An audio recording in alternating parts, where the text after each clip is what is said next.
Allah Subhanahu wa taala untuk menyampaikan syariat yang apa yang ada di dalam Al-Qur'an. Tiba-tiba katanya Rasulullah itu mengatakan, Santi Malapurba, kau minumlah ini darahku ini, kau tidak akan masuk neraka. Sampai mampus aku tak akan ku minum. Inilah dia. Begini, pengakuan aku ini. Sampai mampus. Karena Rasulullah tidak pernah menyuruh umatnya, pengikutnya untuk minum darahnya, menjilat peluhnya, meminum air kencingnya, atau menjilat air liurnya. Tidak ada. Walau sesuci apapun Rasulullah SAW itu yang dipilih oleh Allah Subhanahu wa taala, kalau disuruh aku minum air darah dia, diminum air kencing dia, dijilat air, takkan aku lakukan. Itulah dia. Takkan aku lakukan. Geli aku. Memuntah aku. Tapi aku yakin Rasulullah tak pernah bersabda seperti itu. Tidak pernah. Kalau ada di situ mengatakan Rasulullah pernah bersabda, itu adalah ajaran sesat. Itu adalah hadis palsu. Aku berani mempertanggungjawabkan, dan aku berani ini dengan hadis Rasulullah. Aku berhadapan nanti dengan Rasulullah di akhirat nanti. Aku berani bahwa Rasulullah tidak pernah bercakap seperti itu. Rasulullah bercakap apa yang ada di dalam kitab suci Al-Quran. Kalau kamu percaya dengan Al-Quran firman Allah, maka itulah kata-kata Rasulullah SAW dirujukan di dalam hadis. Aku yakin 100%. Aku berani mempertanggungjawabkannya. Tapi kalian sudah berbicara dengan aku. Allah Subhanahu wa taala sudah mensaksikan. Siapa yang menyebarkan ajaran ini, ajaran sesat ini, kita akan jumpa di akhirat. Allah akan tanya nanti, termasuklah kamu. Siapa namamu yang agama Kristen ini? Kamu dan kamu Rijal. Kok saya disalahin? Kamu aku salahin. Kok tanya saya? Enggak tahu. Kamu saksi nanti di akhirat nanti. Kamu saksi di akhirat nanti. Karena kamu tadi yang menunjukkan ajaran ini seumur hidup umur 58. Walaupun katakan itu, kalau Rasulullah ada di hadapanku ini, di zaman Rasulullah. Oke, sekarang gini, seandainya nanti Ustadz yang ibu tanya benar mengiyakan, apalah jawab ibu nanti? Tidak, tak percaya aku. Seandainya misal nanti dia bilang iya betul itu hadisnya, maka Anda akan tinggalkan agama Islam. Janganlah kamu berbicara kata seandainya. Tak ada seandainya. Baik, kita tunggu jawabannya. Besok tanya kepada Ustadz yang Anda bilang yang dari Malaysia itu. Seandainya nanti dia mengatakan betul bahwa darah Muhammad diminum, betul bahwa kencingnya diminum, betul bahwa ludahnya, betul bahwa keringatnya jadi rebutan para sahabat, apakah ibu siap meninggalkan agama Islam? Mengetahui fakta bahwa pengikut Muhammad mendewakan Muhammad, menuhankan Muhammad, mempertuhan Muhammad, mengkultuskan Muhammad. Bagaimana? Dengar nih, dengar ya, aku cakap saya. Sekiranya kalau aku tanya Fadilah Kamsa nanti, kalau Fadilah Kamsa mengatakan itu adalah betul, ya kan? Betul ya kan? Aku tidak akan mengikuti ajaran Fadilah Kamsa. Oke? Siapa lagi nanti? Aku akan mengikuti ajaran Rasulullah SAW, Sunnah Al-Jamaah. Dan apa yang di dalam kitab suci Al-Quran, dan apa yang dijelaskan Rasulullah di dalam hadis Rasulullah yang sahih. Walaupun Fadilah Kamsa kata itu adalah benar, aku tidak akan mengikuti ajaran Fadilah Kamsa, tapi aku mengikuti ajaran sunnah Rasulullah Al-Jamaah dengan hadis Rasulullah, dengan kitab suci Al-Quran yang diturunkan oleh Allah kepada Rasulullah. Semua saksi ya, dengar. Ini yang menyaksikan, dengarkan. Yang menyaksikan di channel TikTok Edis TV itu 17.200 orang. Yang menyaksikan di YouTube ada 1.600 orang. Semua ini kalau dikumpulin sekitar hampir 20.000 orang menyaksikan secara langsung. Saksi ya. Kalian bersaksi bahwasanya Ibu Santi sudah mengucapkan hal demikian. Besok kita tunggu jawabannya. Iya. Silakan Rijal, bagaimana nih? Bagaimana tanggapanmu Rijal terhadap orang yang tidak menerima kenyataan bahwa pengikut Muhammad mempertuhan Muhammad? Silakan. Aku tidak mempertuhankan Muhammad.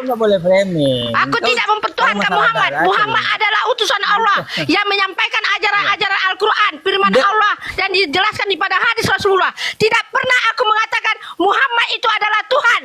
Ya, tapi kan dia dipertuhan, Muhammad darahnya mengatakan dirinya diminum, Tuhan. kencingnya diminum, ludahnya Itulah jadi geli aku, rebutan. geli. Loh, tapi itu kan fakta gimana? Coba tanya Oh, Rijal, Bang. betul nggak itu Rijal? Bang. Oh, Coba saya Bang. tanya sama Rijal, betul Bang. nggak itu Rijal? Oh bang, kalau suamiku dengar ini, kurasa suamiku kata apa? Ajaran sesat.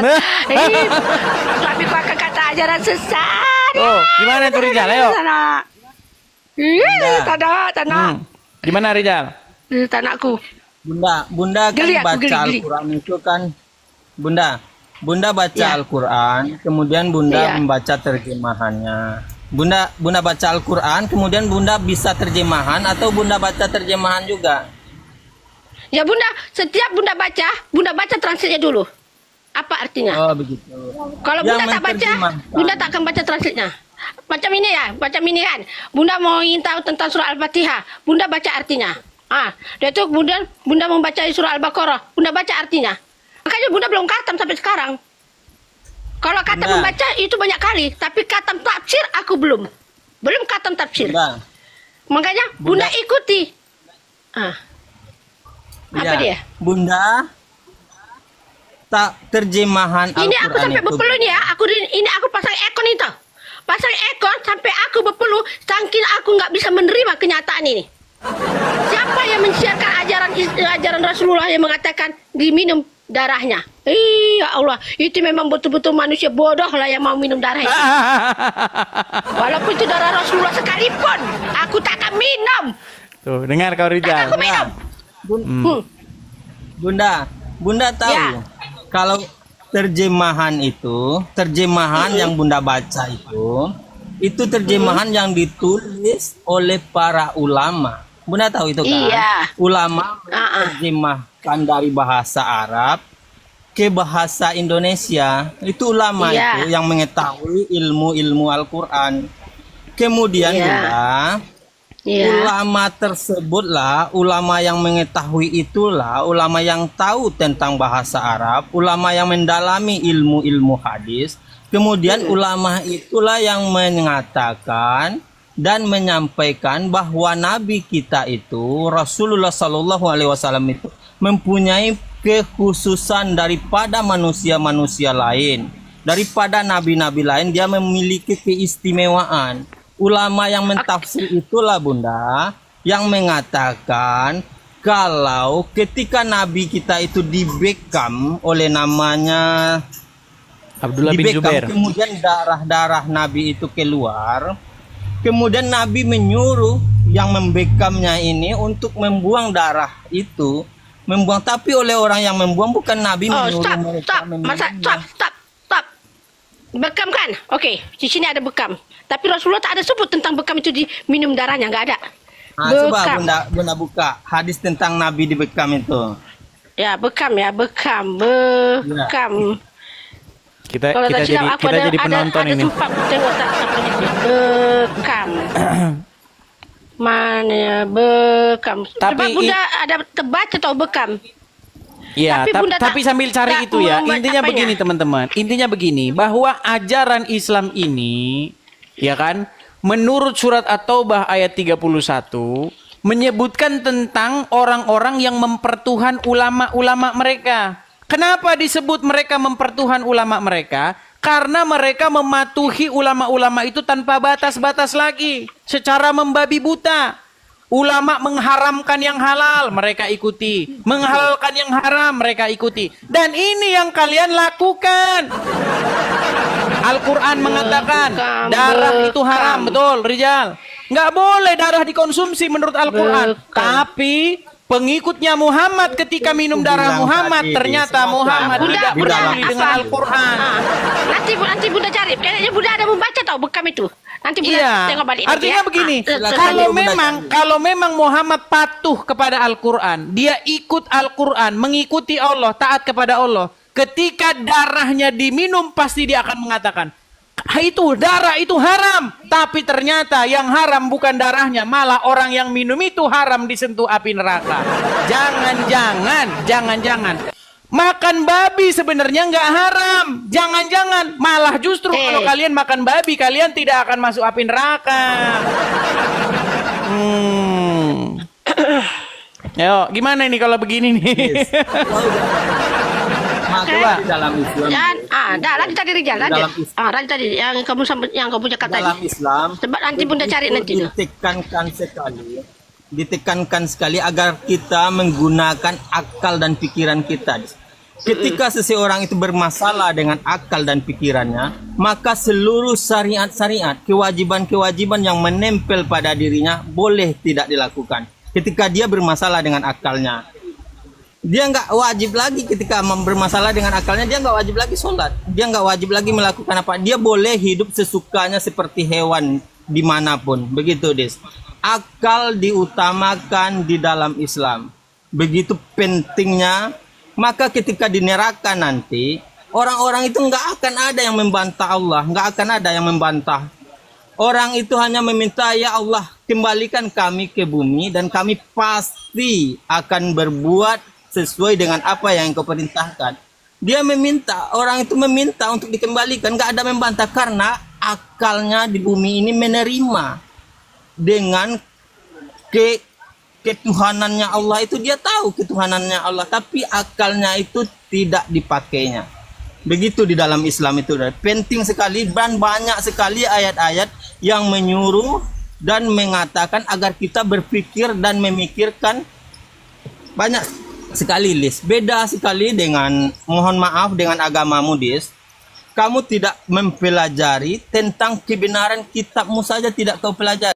Iya, shalom teman-teman semua. Terima kasih sudah menonton video ini, dan biarlah diskusi antara Edis dengan saudara kita para polemikus muslim itu bisa menambah pengetahuan bagi kita dan bisa kita mengambil suatu keputusan, ya kita harus mengimani yang mana. Dan saya percaya bahwa dengan adanya diskusi-diskusi lintas agama ini teman-teman, banyak orang yang semakin hari semakin mengetahui kebenarannya, banyak yang tersadarkan. Nah, terlebih-lebih apa yang disampaikan oleh Edis dalam setiap diskusinya itu cukup membuat saudara-saudara kita sebelah itu tersadarkan oleh ajaran-ajaran mereka, isi kitab suci mereka sendiri, dan juga apa yang mereka yakini selama ini justru bertentangan dengan logika mereka seperti yang disampaikan oleh Edis tadi. Dan bahkan kita lihat pernyataan dari Ibu Santi tadi, ya, Ibu Santi Purba, justru dia